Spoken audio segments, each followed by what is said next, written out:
بسم اللہ الرحمن الرحیم۔ رمضان المبارک کے مقدس مہینے میں روزے کے ساتھ بھی ہماری شجرکاری جاری و ساری ہے۔ آج کے یہ امرود کے پودے جو کہ صوفی گروپ آف کمپنیز کی طرف سے ضلع پاک پتن کے اندر سکولز کے اندر بچوں میں تقسیم کرنے کے حوالے سے دیے گئے ہیں، وہ لے کر ہم پہنچے ہیں گورنمنٹ ہائی اسکول لاری اڈا۔ یہاں پر بچوں کو نہ صرف ہم پودوں کے بارے میں اس کی اہمیت بتائیں گے، بلکہ ان کے اندر ہم یہ پودے تقسیم کریں گے تاکہ وہ یہ امرود کے پودے اپنے گھروں میں لگا کر عملی طور پر شجرکار بن سکیں، پودوں سے محبت کر سکیں۔ ہماری یہ مہم ضلع پاک پتن کے تمام سکولز کے اندر انشاءاللہ جاری و ساری ہے۔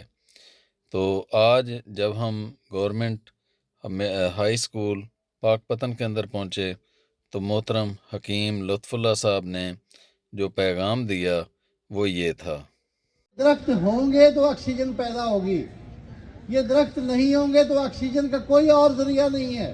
200 کروڑ پودے لگیں گے تو ہمارا ملک بچے گا، اور ہر آدمی اپنے حصے کے 20 پودے لگائے گا۔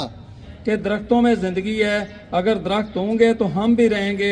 درخت ہمیں آکسیجن دیتے ہیں، درختوں کی وجہ سے ادویات بنتی ہیں، درخت ہماری فضاؤں کو صاف کرتے ہیں، درخت جو گرمی ہے اس کو کنٹرول کرتے ہیں۔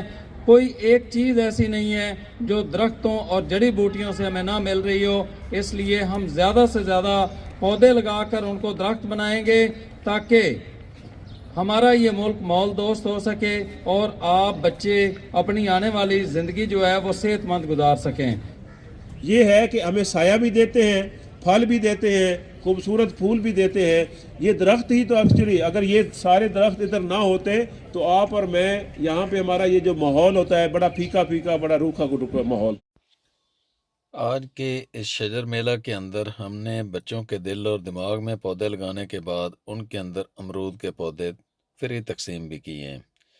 انشاءاللہ ہمارے یہ بچے اب ہماری شجر دوست ہیں اور کلائمیٹ چینج سے نمٹنے کے لیے یہ اپنے حصے کا کام ضرور کریں گے۔